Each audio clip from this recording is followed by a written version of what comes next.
Hello, Mike Dolan from McLoone's Restaurants here at Supper Club in Asbury Park. Big exciting week for us at McLoone's Restaurants. We're opening up outdoor dining on Monday, and we're really excited about that. We're rolling out new menus in all of our locations.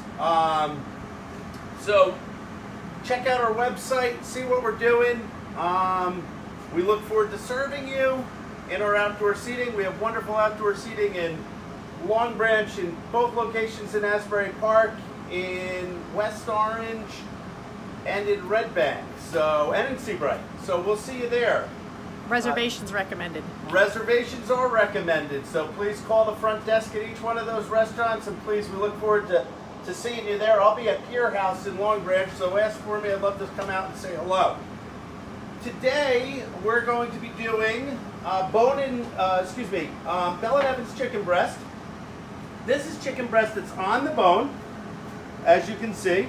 I got it from my butcher. My wife and I absolutely adore this piece of chicken. Chicken can get a little mundane, but this is a fantastic product. Bell and Evans is non-GMO. It's free roaming. It's a really quality chicken. With chicken, like anything else, you get what you pay for. So we're going to start by searing these breasts off in a little bit of oil. We're going to get, it's not a cast iron pan, but I bought these pans a while ago. They sear fish and other proteins and chicken really well. It can be used in lieu of a cast iron pan. They're absolutely tremendous and very versatile. With our chicken breasts, we're going to do a nice Jersey tomato gravy. Jersey tomatoes are coming into season not too far in the near future. We're going to do some stewed zucchini and a little Carolina rice. So we're going to get our oil nice and hot in our pan. It's just a couple of tablespoons of oil. We're using vegetable oil. If you'd like to use olive oil, please do. I wouldn't recommend butter. It would break down a little too quickly. So we're going to use, just like I said, some vegetable oil. Our oil is hot. So we're going to take our breasts. You can hear that sizzle. And they're both going to fit right into the pan and go right back on the range. We're going to season with a little salt and pepper. I had already seasoned the top, and now I'm just seasoning the bottom.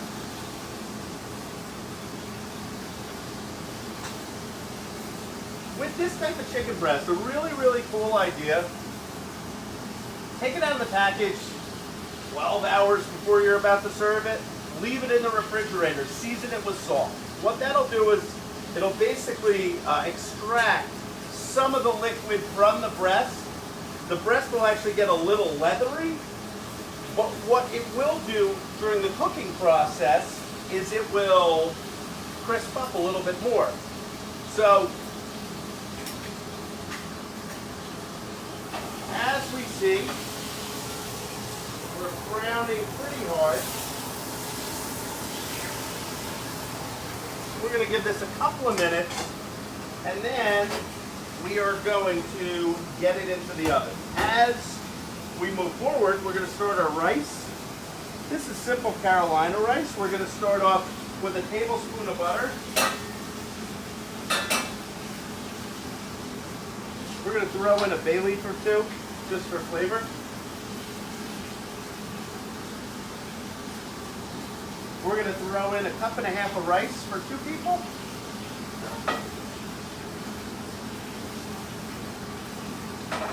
Throughout my entire career, I've struggled with making rice.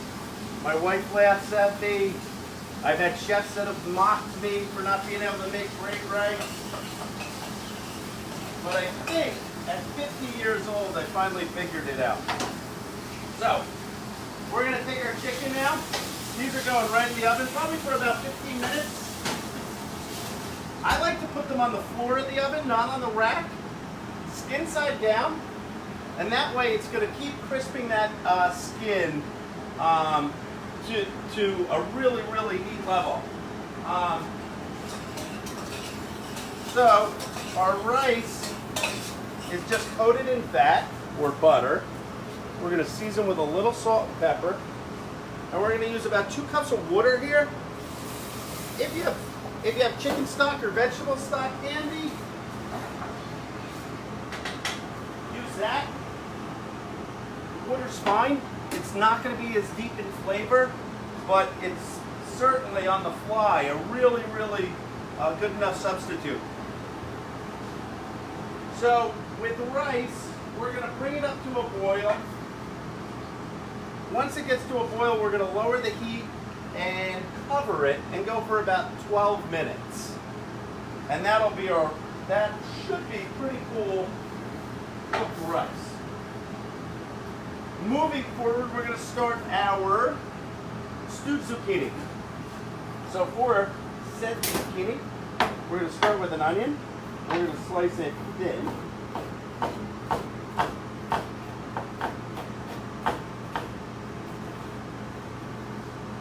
And so now we have a couple of zucchini. We're going to cut these lengthwise in half. And we're going to cut these in pretty big chunks. We're going to cut them in chunks because we want some body to be left after they've stewed for a while. So this is going to be 2, I guess, smaller zucchini. Zucchini get really, really big in Jersey. My grandmother used to make the best Zucchini Parmigiana that I still dream of all these years later. So we have our zucchini cut. We're going to get a little bit more butter in the pan. Our rice is at a hard boil, so we're going to lower it and cover it. So we have a little butter in the pan, and maybe a little more.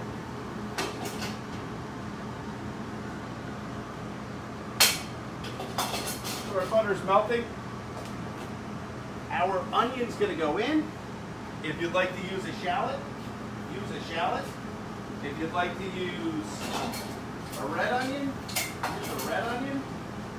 But what we're going to do is try to caramelize the onion and the zucchini.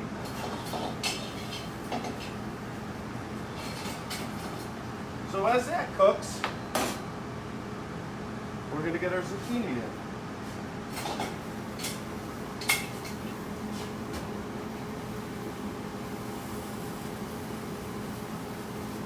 Now I'm not seasoning yet.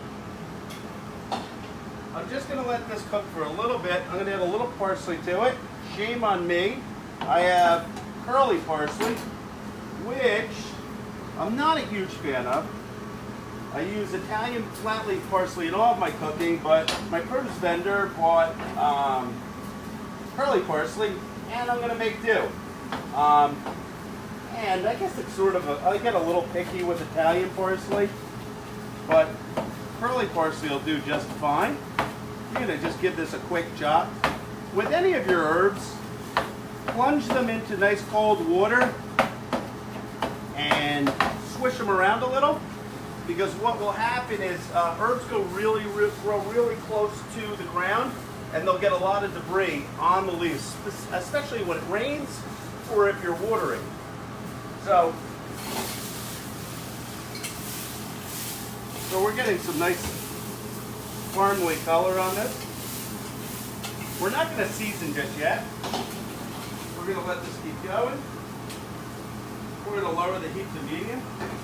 We're going to check our rice. Our rice is cooking away.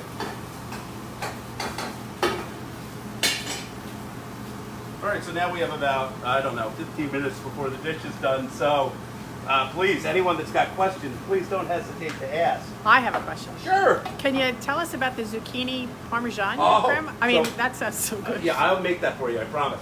So, you can ask any of my cousins. I don't know if my dad loved it as much as, but my grandma, she was from Sicily, and she grew zucchini. She grows zucchini, humongous zucchini. And she would fry it just like eggplant, and then ladle sauce over it, mozzarella, and bake it in these little pie tins. Would she bread it? I can't remember. To be very, very honest, it's the one stumbling block that I have. I don't think she did. Okay. I think she either did flour or flour and egg, like you would eggplant parm. But that is the one question that I've asked for all these years, and no one has the answer. But she would make these pie tins of it. She'd send it home with us. She'd make a sandwich for us on Sunday night, going into Monday morning at school. And I don't think I have a happier food memory than my grandma's zucchini parmigiana. So have you been able to replicate it? I have. I don't think as well as my grandma. She was a very frugal cook, but a really, really, really good cook. And I've made it okay. I don't think I've done it as well as she has. I will make it for you and Tim. And not that you've had Sabrina Baccarella's zucchini parmigiana, but let's see. Hopefully you guys can sign off on it. So. Your sister's saying it's her favorite. Oh yeah? Kelly? My sister Kelly loves it too. Yeah, we were very, very, very blessed with a grandmother that cooked exceptionally well, two grandmothers that cooked exceptionally well, and my mother, she cooked very, very well herself. She won't take credit for that, and but she did cook very, very well. So my zucchini is working. Now, what I'm going to do here is I can hear this is really starting to fry a little, and you can hear it and see some specks of dark in there, some dark specks. So now I'm going to season. What seasoning does now is once salt gets onto that vegetable, it's going to start pulling all the liquid out. And so therefore, that will help facilitate it not burning. So we're going to keep cooking that. We're going to put a little lid on that. And I'm going to lower the heat. Okay. Do you have any highlights for the menu items at Pier House? Or Pier House, yeah. So we're doing a beautiful U10 dry sea scallop. That's going to be pan-seared over a nice summer risotto with a ginger carrot butter sauce. That's going to be really, really neat. We're doing a spice rub swordfish on the grill. That's going to be really cool. We're doing a pork chop dish that's really, really cool with a little hoisin barbecue sauce. We're bringing sushi back, which is a big, big fan favorite there. And a myriad of other dishes that are escaping me right now because I've only looked at 10 menus in the last few days. Easily. So, but I am very excited to be at Pier House. It's going to be a lot of fun. There's a great team there, headed by the general manager, to all the managers, and an exceptional sous chef named Vinny Mars, who's doing a tremendous job. And I really, really am excited. So we're going to have a really fun summer at Pier House, and I look forward to moving forward for sure. So I'm going to look at my chicken now. We're still a little off. But what I'm going to start doing is my gravy. So I'm going to take some fat out of this. Chicken's going to go back in.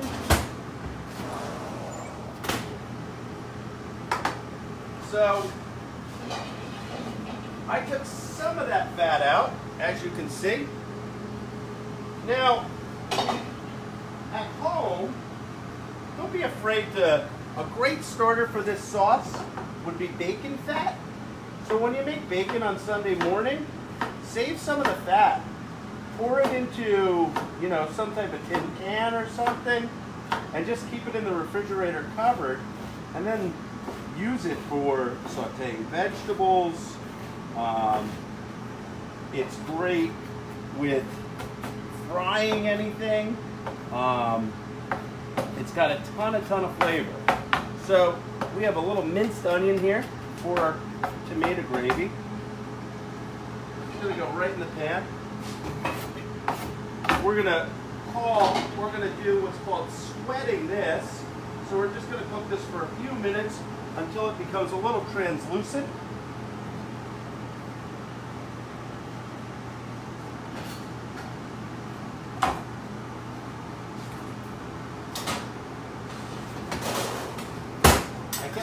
My oven here isn't hot enough, so I'm going into the big boy here because I want to be ready in about 9 minutes.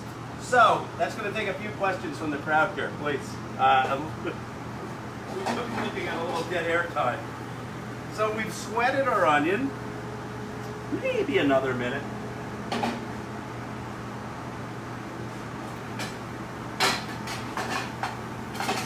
Keeping our zucchini moving.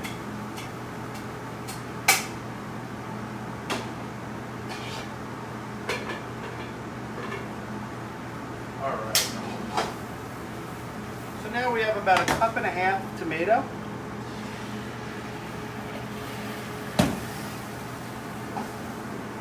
A couple of tablespoon and a half of cornmeal.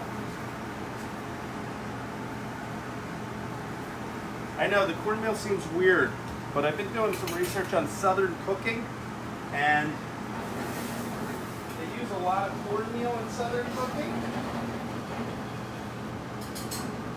So I've been playing around with it. I crusted a fish last night for my lovely wife and I. We had cod, and we encrusted it with, or I encrusted it. She offered to help, which was really, really nice, but I did all the work.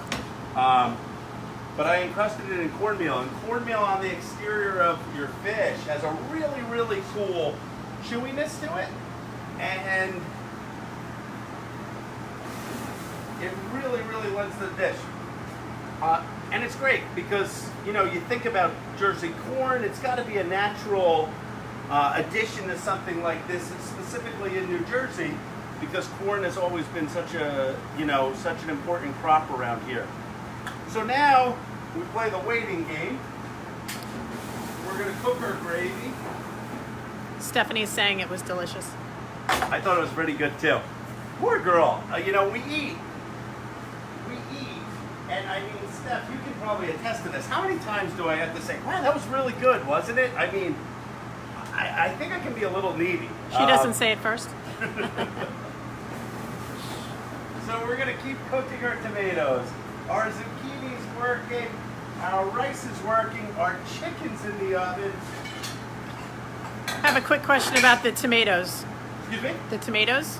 Did you crush those tomatoes? I did by hand. I always like crushing my tomatoes by hand.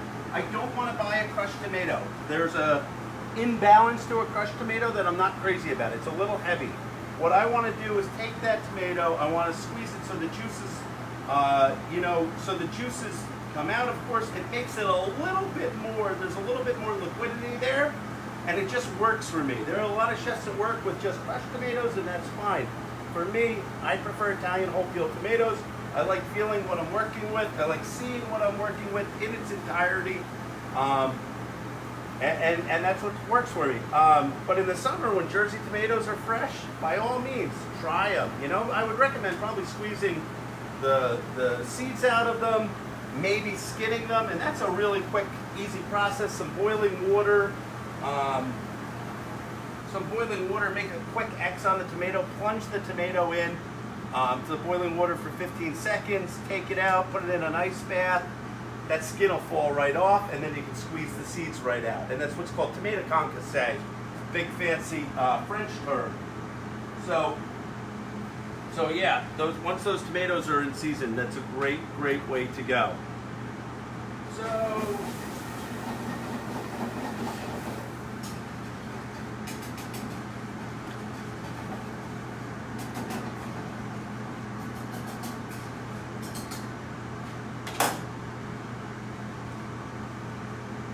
our tomatoes cooking. Luckily, our zucchini's not burning, but as you can see, it's no longer really caramelizing. We have a little softer heat on it.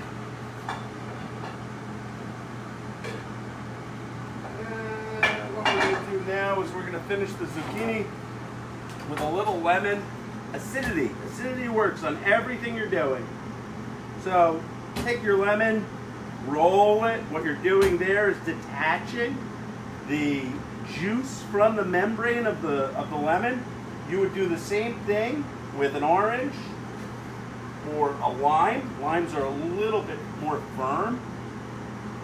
So there you have it. See some seeds that are dying to wind up in my food. Did you see you walked in your kitchen? Tim McLoone. If you need to kill any airtime, you know, this is your guy. Could you start singing? I'll just start talking. That's all you need. How are you? It's good. What are we having? We're having Dolan Evans chicken breast, some stewed zucchini, some Jersey tomato gravy, and some Carolina rice. Sweet. So I was telling Beth, I've been really into cooking of the South. And everyone else, by the way, just Yeah, I not tell just everyone. me. My poor wife, all she does is see me reading these books. I meant your viewers. I didn't mean. Oh, yeah. And now actually it's after I'm reading all this about foods of the South, I'm really interested in colonial New Jersey cooking. So I've been doing a little research on what the common man was eating in New Jersey.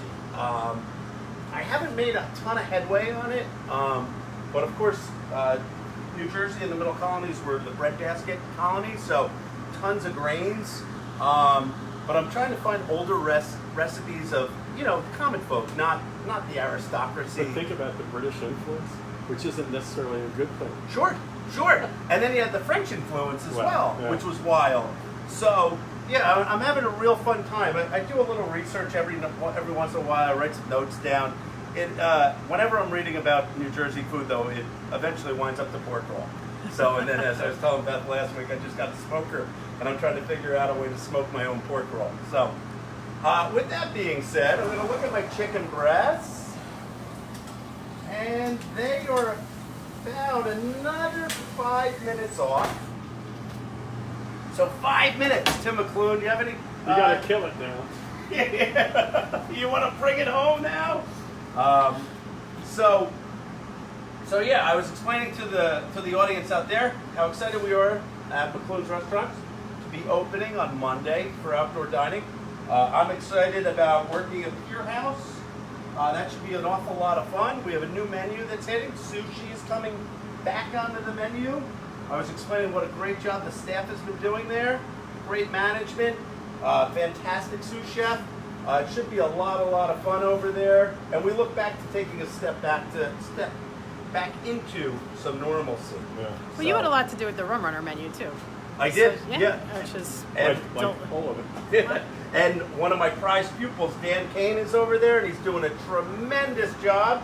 And I couldn't be happier for him. I'll say this about the Rum Runner. I was just on the phone with Tim McMahon, and the town approved everything we're doing with the outside. It looks beautiful. Oh, good. Because we're using. Oh, hold on. We're yeah. using. We're using the ground level, where we've always gone up to the second floor because of the flooding and everything. But now we have tables on the ground level on the river. Sure. And it's gorgeous. Oh, yeah. Really gorgeous. Are we going to be able to get into South there? Or Yes, sir. That's And South is approved. That's fantastic. South is the dining room upstairs. That's kind of outside, inside, just so people Yeah. know what we're speaking of. Yeah, should be an awful lot of fun. So, That was a genius move on our part, naming it South. yeah. We sat and talked for hours and hours of what clever marketing name can we come up with. So We used to have an old sous chef that wanted to name it North, but that didn't make a lot of it's sense. just silly. No, North would not work. So, as we progress, we have our lovely white rice. In got the it. South, they eat a ton of rice. So we did that, and I can see that I didn't undercook that. I actually did a pretty good job. So speaking of which, I do have a question. I think that anybody that's trying to cook chicken or a lot of other, product, how do you keep it from being dry? What is the secret to not being dry? Don't overcook, and it's buy a meat thermometer and see where you want to cook chicken around 160, and keep checking the temperature on it until you're aware of what a finished product looks like. I can pretty much look at a piece of chicken or fish and say, okay, that's done. I'll turn to a cook that's cooking a piece of fish and say, take that off, because it's done. Yeah, it's not done yet, Chip. It's done. See, if I'm cooking like a steak on the grill, I cheat and I cut it open and take a look. Sure. Which you really shouldn't be doing. Because then all your juices are going to run out, yeah. and then you have somewhat of an inferior product. I feel badly now. How often do you cook steak on the grill? At least once a year. Did you cook the steak on the grill? Not yet. Or you put it in the freezer? No? Gotcha. So we're going to start our plate. This Jersey tomato gravy is a little thin. So what I'm going to do, or excuse me, a little thick. If I had a little stock, I would add to it, but I'm going to use a little good old H2O because that's readily available.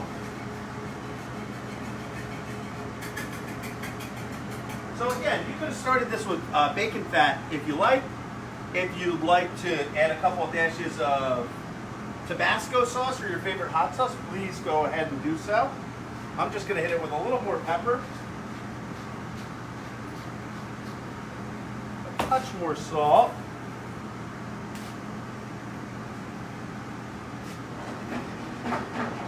So she's ready. Our zucchini looks pretty good. So we're going to add our lemon right. We added half a lemon. We're going to have one more for a little brightness. See, I got a little seed in there. And that would drive me crazy. So now we're going to go to the plate.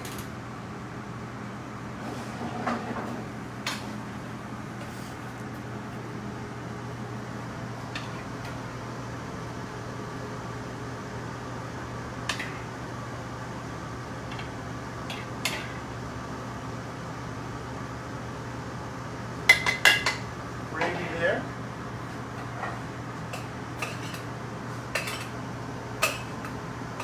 Rice right on top of it.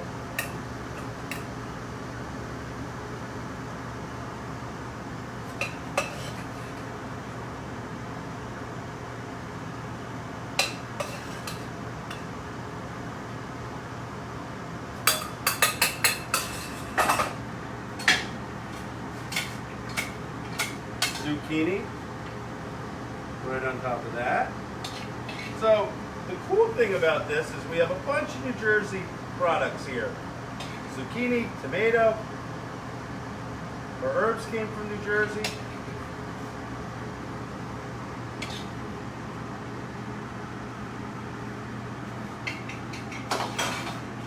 Now, oops, big mess over here. Our chicken.